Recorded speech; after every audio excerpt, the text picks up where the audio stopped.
L'alerte rouge a donc été levée en Haute-Savoie après une nuit difficile. L'arve qui traverse ici Chamonix est en crue avec un débit 16 fois supérieur à ce que l'on observe normalement en novembre. Didier en avait fait le projet d'une vie. 17 ans à bâtir un camping à son image, aujourd'hui dévasté. C'était mon rêve d'enfance. C'est tout ce que je peux dire. Il est détruit. Mardi dernier, un torrent d'eau et de boue s'abat sur le camping. La violence du courant déplace même ce mobil-home sur plusieurs mètres. Le jour où le maire est venu nous chercher en disant il faut courir vite, ça m'a fait bizarre.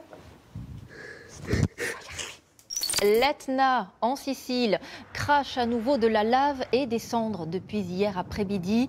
Image toujours impressionnante, surtout de nuit. Elle n'a que quelques jours et déjà Zuria reprend des forces.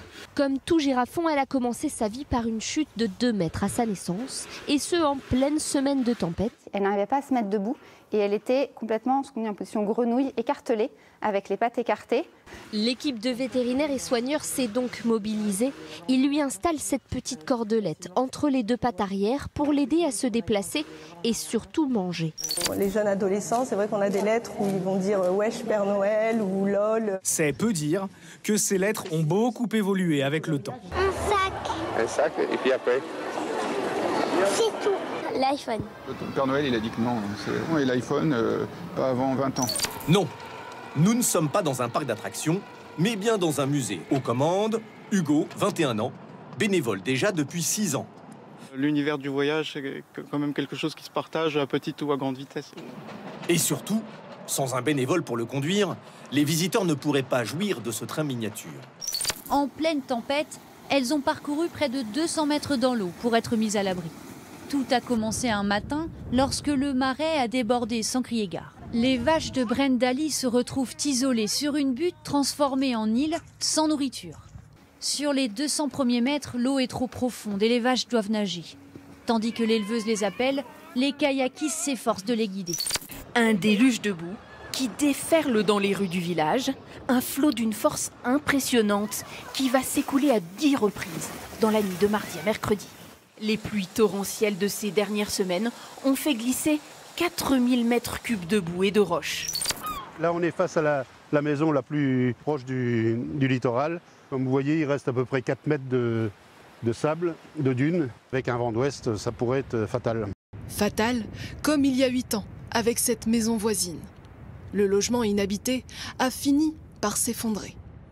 Aujourd'hui, il ne reste plus que quelques débris. Regardez ce lac fascinant. Il est transparent, on voit à travers, complètement gelé. C'est un phénomène rare et éphémère qu'on appelle la fenêtre de glace. Et dans ce journal, on jette aussi un coup d'œil au concours Miss Univers qui se déroule en ce moment au Salvador. C'est Diane Lair, Miss France 2022 qui représente notre pays. Et nous, on souhaite aussi mettre en avant Miss Népal. La voici, parce que pour la toute première fois sur ce concours, eh bien, une candidate dite ronde est acceptée, c'est tant mieux. Ce que je suis, je l'ai arraché à la vie.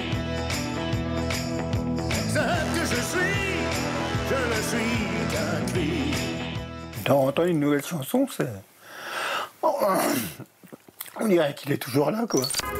Imaginez entrer dans cette épicerie pour faire vos courses et n'y trouver que des rayons vides. Les produits en question se trouvent en réserve. Il faut sonner pour qu'un employé vienne vous les apporter. C'est le seul moyen trouvé par cette enseigne pour lutter contre des vols massifs depuis plusieurs mois. Certains produits sont remplacés par des photos. Ça a été le cas pendant un temps avec le papier toilette, dans ces cadres, et désormais le lait pour bébé ou de nombreux médicaments.